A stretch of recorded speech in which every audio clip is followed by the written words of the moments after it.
രാമായണം എഴുതിയത് ആരാണെന്ന് അറിയാമോ? രാമായണം എഴുതിയത് ആരാണ്? വാൽമീകിയാണ്. ആരാണ്? വാൽമീകിയാണ്. അതുപോലെ തന്നെ മഹാഭാരതം, ഭഗവത്ഗീത, ശ്രീ മഹാഭാഗവതം, ദേവീ ഭാഗവതം ഇതൊക്കെ എഴുതിയതാരാണ്? വേദവ്യാസനാണ്. ആരാണ്? വേദവ്യാസനാണ്. കമ്പരാമായണം എഴുതിയതാരാണ്? കമ്പറാണ്. കമ്പരാമായണം എഴുതിയതാരെന്ന് ചോദിച്ചാൽ ആൻസർ കമ്പറാണ്. അതുപോലെ ചിലപ്പതികാരം എഴുതിയതാരാണ്? ചിലപ്പതികാരം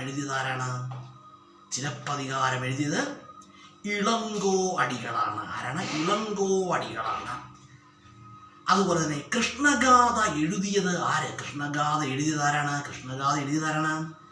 ചെറുശ്ശേരിയാണ്. ആരാണ്? ചെറുശ്ശേരിയാണ്. കൃഷ്ണഗാഥ എഴുതിയത് ചെറുശ്ശേരി.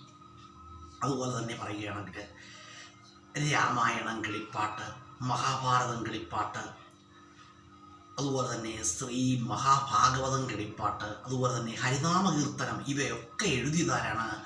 തുഞ്ചത്ത് രാമാനുജൻ എഴുത്തച്ഛൻ എഴുതിയ ഭാഗവതമാണ് ക്ഷേത്രങ്ങളിലൊക്കെ പാരായണം ചെയ്യുന്നത് കേട്ടോ.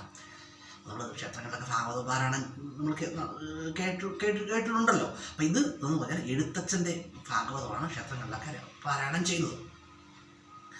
അതുപോലെ തന്നെ പറയുകയാണെങ്കിൽ അതുപോലെ ഹരിനാമകീർത്തനം എഴുതിയതാരാണ്? തുഞ്ചത്ത് രാമാനുജൻ എഴുത്തച്ഛനാണ്.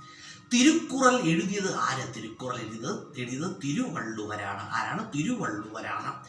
അതുപോലെ തന്നെ ശ്രീകൃഷ്ണ കർണാമൃതം എഴുതിയത് ആരാണ്? വില്ലുമംഗലം സ്വാമിയാർ. അതുപോലെ തന്നെ അർത്ഥശാസ്ത്രം എഴുതിയത് ആരാണ്? ചാണക്യൻ അല്ലെങ്കിൽ കൗടില്യൻ. ചാണക്യനെന്നും കൗടില്യനെന്നും അറിയപ്പെടുന്നത് വിഷ്ണു ഗുപ്തനാണ്. പഞ്ചതന്ത്രം കഥകൾ രചിച്ചതാരാണ്? വിഷ്ണു ശർമ്മൻ. ആരാണ്? വിഷ്ണു ശർമ്മനാണ്. പഞ്ചതന്ത്രം കഥകൾ രചിച്ചത് വിഷ്ണു ശർമ്മനാണ്. അതുപോലെ ഐതിഹ്യമാല എഴുതിയത് ആര്? ഐതിഹ്യമാല എഴുതിയതാരാണ്? കൊട്ടാരത്തിൽ ശങ്കുണ്ണിയാണ്. ആരാണ്? കൊട്ടാരത്തിൽ ശങ്കുണ്ണിയാണ്. അതുപോലെ വിവേക ചൂടാമണി, ശിവാനന്ദ ലഹരി, സൗന്ദര്യലഹരി തുടങ്ങിയവ എഴുതിയതാരാണ്? ശങ്കരാചാര്യരാണ്. ആരാണ്? ശങ്കരാചാര്യരാണ്. അതുപോലെ തന്നെ ആശ്ചര്യ ചൂടാമണി എന്നത് ശക്തിഭദ്രന്റെ സംസ്കൃത നാടകമാണ്.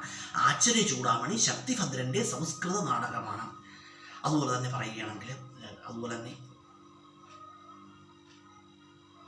വളരെ പ്രധാനപ്പെട്ട ക്വസ്റ്റ്യനാണ്. അതുപോലെ തന്നെ ഹരിനാമകീർത്തനം എഴുതിയതാരാണ്? ഹരിനാമകീർത്തനം എഴുതിയത് തുഞ്ചത്ത് രാമാനുജൻ എഴുത്തച്ഛനാണ് കേട്ടോ. ഭക്തമഞ്ജരി എഴുതിയതാരാണ്? സ്വാതി തിരുനാളാണ്. ഗജേന്ദ്രമോക്ഷം വഞ്ചിപ്പാട്ട് എഴുതിയതാരാണ്? വഞ്ചിപ്പാട്ട് രചിച്ചത് ശ്രീനാരായണ ഗുരുദേവനാണ്. അതുപോലെ കുചേലവൃത്തം വഞ്ചിപ്പാട്ട് എഴുതിയതാരാണ്? രാമപുരത്ത് വാര്യരാണ്. വഞ്ചിപ്പാട്ട് പ്രസ്ഥാനത്തിന്റെ പിതാവെന്നറിയപ്പെടുന്നത് രാമപുരത്ത് വാര്യരാണ്. കുചേലവൃത്തം വഞ്ചിപ്പാട്ട് എഴുതിയത് രാമപുരത്ത് വാര്യരാണ്. കിളിപ്പാട്ട് പ്രസ്ഥാനത്തിന്റെ ഉപജ്ഞാതാവെന്നറിയപ്പെടുന്ന ആരാണ്? തുഞ്ചത്ത് രാമാനുജൻ എഴുത്തച്ഛനാണ്. തുള്ളൽ പ്രസ്ഥാനത്തിന്റെ ഉപജ്ഞാതാവെന്നറിയപ്പെടുന്ന ആരാണ്? കലക്കത്ത് കുഞ്ചൻ നമ്പ്യാരാണ്. അതുപോലെ തന്നെ പറയുകയാണെങ്കിൽ നളചരിതം ആട്ടക്കഥ എഴുതിയതാരാണ്? ആട്ടക്കഥ രചിച്ചത് ആരാണ്? ഉണ്ണായി വാര്യരാണ്. മയൂര സന്ദേശം എഴുതിയതാരാണ്? കേരളവർമ്മ വലിയ കോയിത്തമ്പുരാനാണ് മയൂര സന്ദേശം എഴുതിയത്. ദ്വിതീയാക്ഷരപ്രാസത്തിന്റെ ഉപജ്ഞാതാവ് ആരാണ്? ദ്വിതീയാക്ഷരപ്രാസം AR ആണ്. AR രാജരാജവർമ്മയാണ്. AR രാജരാജവർമ്മയുടെ സ്മാരകം എവിടെയാണ്? മാവേലിക്കരയിലാണ്. മാവേലിക്കരയിലാണ്.